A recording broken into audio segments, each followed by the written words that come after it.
Now, Russian drones have hit Zaporizhzhia, Odessa and eastern Ukraine amidst the renewed assault. Kremlin has made it clear that the war will go on unless Ukraine concedes to Russian demands, despite the US-mediated peace talks held in Abu Dhabi.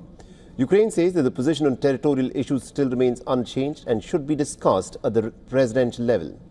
Our next report tells you more.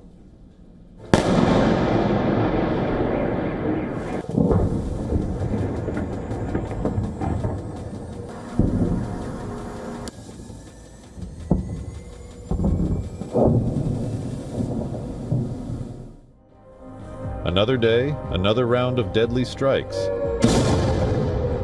Sirens blare, residences burn, and Ukrainians flee in panic as Russia rains drones and missiles on Ukrainian cities.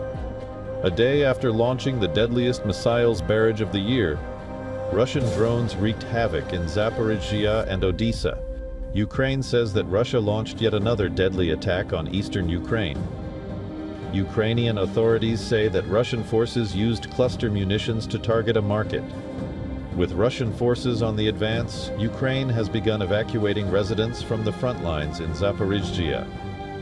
Ukrainian authorities say the villages have come under intensified attack.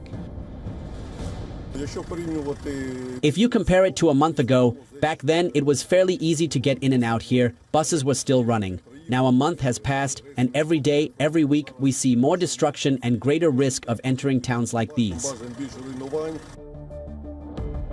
Ukraine has hit back at Russia. It launched yet another attack on Belgorod.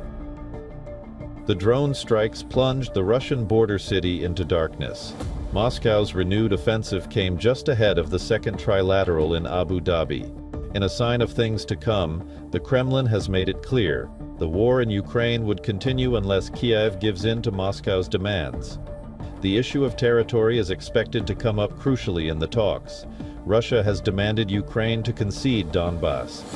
It has already warned that it would seize the rest of eastern Ukraine by force if diplomacy fails. Large-scale attacks on critical energy infrastructure have pushed Ukraine on the back foot. Thousands across the country are without power and heating. Temperatures have dropped to as low as -20 degrees Celsius. For Ukrainians, both time and patience is fast running out.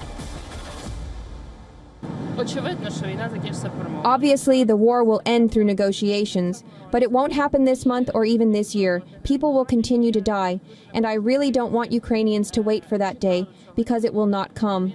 The war will go on for centuries, on and on. As Russia dials up the offensive, Ukraine finds itself in a tough spot. The message from Moscow seems clear. Make concessions or brace for the worst.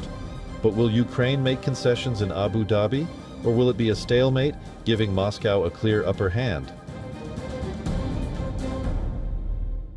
For all the latest news, download the WION app and subscribe to our YouTube channel.